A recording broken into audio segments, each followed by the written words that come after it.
c'est évident, les statistiques montrent qu'il y a les violences conjugales. Il y a de l'inceste dans les familles. Il est beaucoup plus facile de toucher et d'émouvoir en fait les cœurs par des sujets, en fait de susciter des réactions émotionnelles. Et là où des fois j'ai été heurté et je me suis interrogé, c'est pareil, je suis dans un événement et là je participe à l'intercession et c'est vrai que il y a une parole donnée sur un sujet, c'est les abus sexuels, les viols, etc. Effectivement, il y a des réactions et à un moment je prie à un moment donné pour une sœur qui tombe en pleurs, qui s'effondre. Je prie pour elle et je la rapproche de ton responsable, etc. pour qu'il puisse t'accompagner. Et même si tu dois faire des démarches, voir un psychologue, etc. N'hésite pas.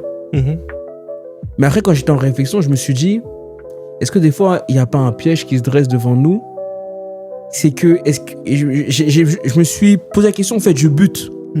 Parce que dans notre génération, dans notre société, avec tout ce qui se passe, aujourd'hui, et c'est malheureux en même temps. Si je viens dans un discours, dans une prédication et je parle de ce sujet-là, la réalité, c'est que oui, ça va toucher des personnes. Il y en a dans ça qui vont se sentir visés. Et ça, c'est la partie qui m'attriste, c'est qu'il y en a qui ont subi des viols, qui ont subi des attouchements sexuels et plein d'autres choses, des violences physiques, etc. Mais maintenant, quand je sors ça, je mets ça sur le tapis, où je vais avec ça, en fait? Dans quelle direction je vais?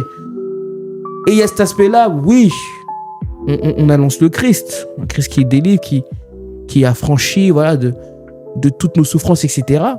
Mais il y a une réalité au quotidien, il y a les traumas, etc. Comment la personne a fait au quotidien. Et ça, des fois, c'est la chose qui m'a... Dans les événements, souvent, j'écoute vraiment avec une double oreille. C'est quand on lance des sujets comme ça, oui, forcément, les gens, ils sont émus. Ils sont touchés.